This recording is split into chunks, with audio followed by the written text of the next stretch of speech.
Monica Huertas, why should voters elect you to be the councilperson for Ward 10? Because I am them. I'm literally am a community member. I'm an activist. I'm a mother. I'm a social worker. Um, I know what the major concerns in our community are, and I don't have any political interest. I'm strictly here for the community. What is the biggest issue your potential constituents are facing? Right now, the biggest issue would be the schools, the conditions of our school, and when I've been door knocking a lot, and that's the main issue. It's the schools, also the roads, the condition of the roads, particularly in the wintertime, but the school is definitely on the top of people's list. The folks in this ward got a big tax bill for their properties last month after there was a revaluation and people's values went up, which can be a good thing if their home values go up, but it also meant a lot of people's taxes went up, and this is a neighborhood where, you know, a surprise bill that's $500 more than last year can be really tough for a family to afford. What is your proposal to address this problem? Absolutely, and I got the same bill, and I'm saying, wow, what is this? And I've been thinking about it quite a bit, but it's simple, really.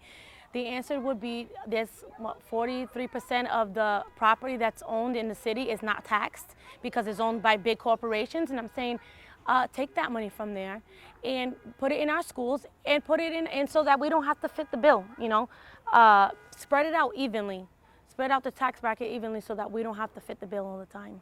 So those who are not currently paying taxes, property taxes, that law should change. Right, absolutely. Those who are currently not paying property taxes, who get a huge tax break, and I'm not talking about the small mom and pop shops, and I'm talking about these huge corporations that we have here.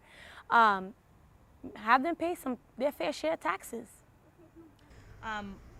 The city has a long-term fiscal problem also. Right. $1 billion unfunded pension liability.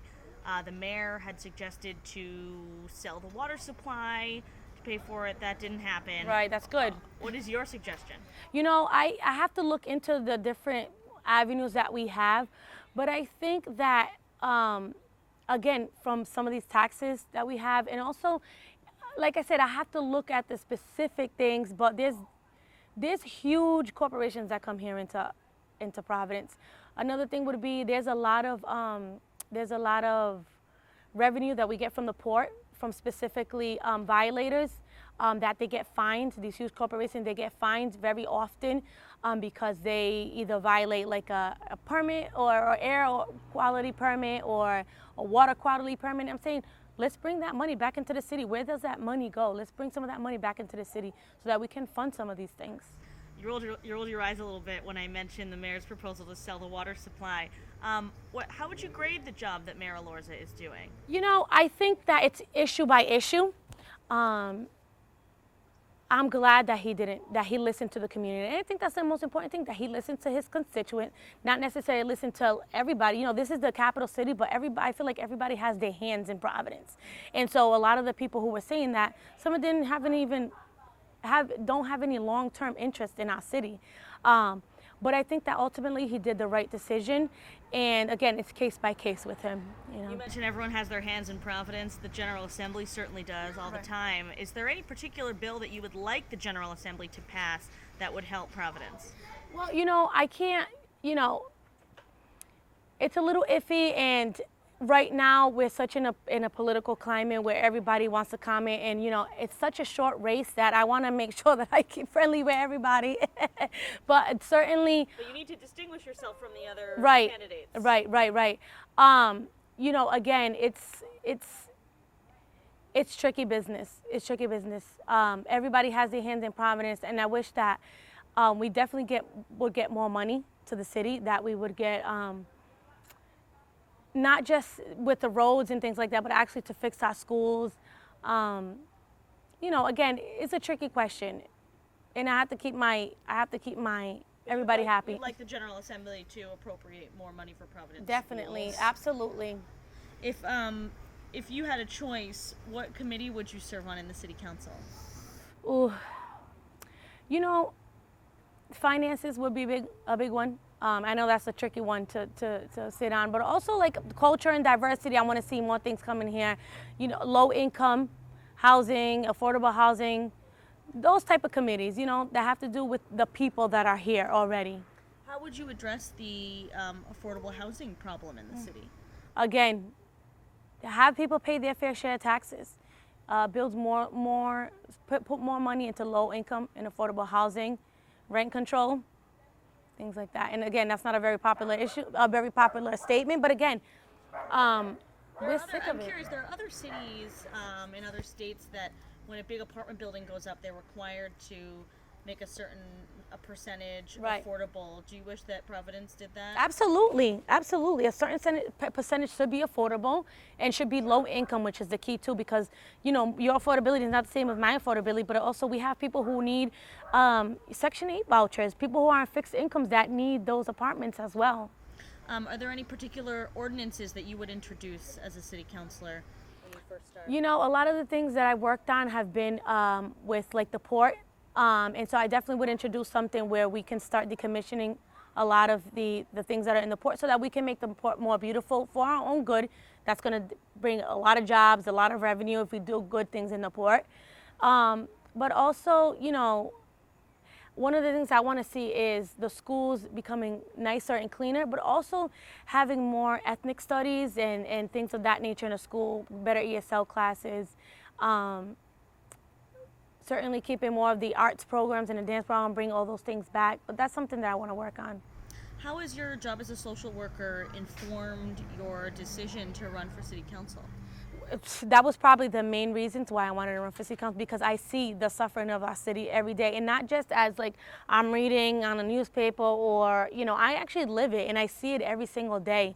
I see when, you know, moms ask me, hey, where can I get food at? Not just food stamps, because the food stamps are not out, but where can I go and where's the food pantry, the closest food pantry next to me? Where can I get clothes for my kids?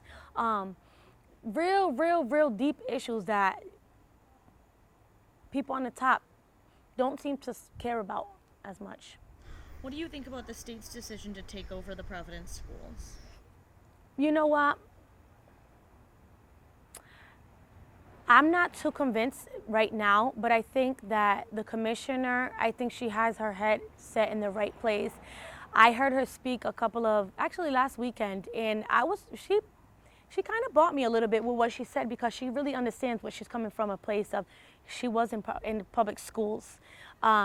She has, you know, the history of being a Latina woman and going through just going through public school systems. And so she said some things that really caught my attention in terms of making the schools better.